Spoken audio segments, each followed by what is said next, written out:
Abonnez-vous et cliquez aussi sur la petite cloche de notification pour ne rien rater de nos prochaines vidéos. N'oubliez pas de partager aussi la vidéo et de la liker.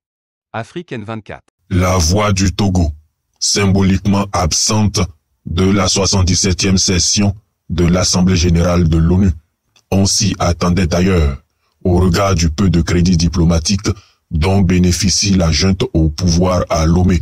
Par anticipation, le président élu de la République du Togo, Gabriel Agbeyome-Mensah Kodjo, avait quelques jours plus tôt instruit son ministre afin qu'une lettre ouverte soit adressée au Conseil de sécurité de l'ONU de façon à ce que l'imposture de la junte qui usurpe le pouvoir au Togo soit révélée à la face du monde, prenant à témoin la communauté internationale.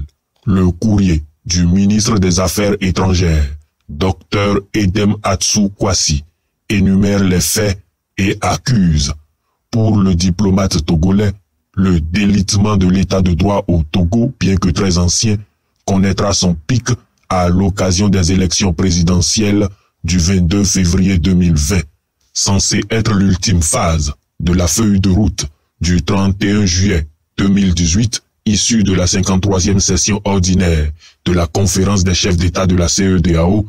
Ce scrutin aura pour principal résultat le plébiscite de la candidature d'un homme d'État dont l'humanisme, le charisme et l'engagement aux côtés du peuple aura séduit une large majorité de Togolais, estimée au soir du scrutin à plus de 65% des votants.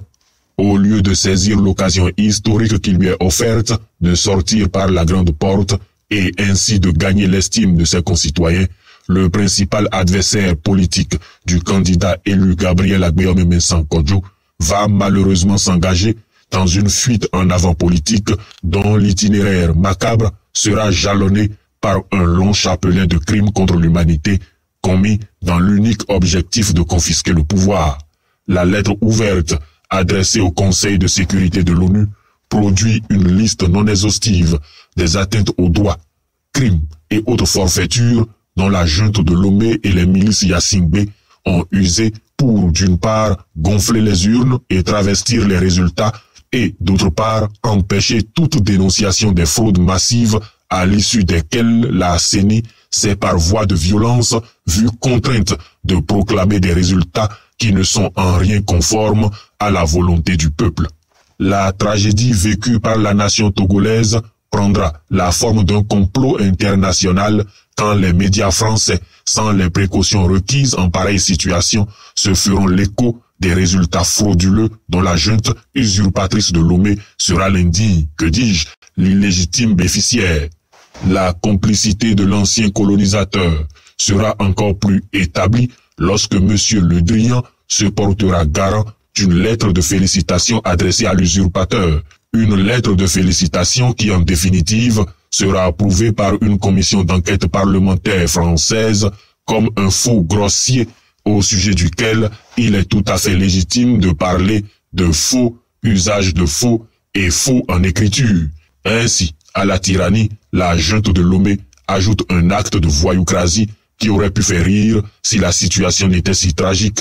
Dans sa lettre adressée au Conseil de sécurité de l'ONU, le président élu, Gabriel Agbeyome-Mensah Kodjo, énumère, sous la plume de son ministre des Affaires étrangères, les précédents contentieux qui témoignent de l'abandon en plein vol du peuple togolais par les instances internationales dont pourtant la mission est de veiller au respect scrupuleux du droit international. Un droit international bafoué déjà en 1922 quand le Togo, terre de nos ancêtres, fut scindé en deux parties distinctes, l'une sous responsabilité britannique, l'autre sous responsabilité française. Le droit international fut encore bafoué quand la France intégra le Togo au sein de l'AOF, contrairement aux recommandations émises par la SDN, Société des Nations, ancêtre de l'ONU actuelle. Il s'ensuivit la quasi-liquidation du Togo britannique au profit du Gold Coast, aujourd'hui République du Ghana. Aussi, ne passerons-nous sous silence l'assassinat, le 13 janvier 1963, de Sylvanus Olympio, père de l'indépendance du Togo. Toutes ces entorses au droit international toutes ces injustices contre le Togo furent perpétrées dans le silence assourdissant de cette organisation qui aujourd'hui encore s'obstine à abandonner le peuple togolais seul face à son sort dans un tête-à-tête macabre avec un tyran dont tout indique qu'il a fait vœu de cruauté contre son propre peuple. Ne sommes-nous Togolais point des citoyens du monde? Ne sommes-nous membres de cette communauté internationale dont les grands principes pourtant s'énoncent avec vigueur et sont même farouchement défendus sous d'autres cieux? S'il est vrai que le Togo et son peuple sont membres de plein droit de l'Organisation des Nations Unies, alors il réclame par la voix de son président élu, Gabriel Agbeyame Mensan-Kodjo, que la communauté internationale et plus particulièrement le Conseil de sécurité répare enfin les nombreuses injustices qui lui sont faites, à commencer par celle de laisser la junte de Lomé usurper un titre et une fonction que ni le peuple ni Dieu ne lui ont confiés. Nous réclamons justice pour le Togo. L'Afrique entière réclame justice pour le Togo.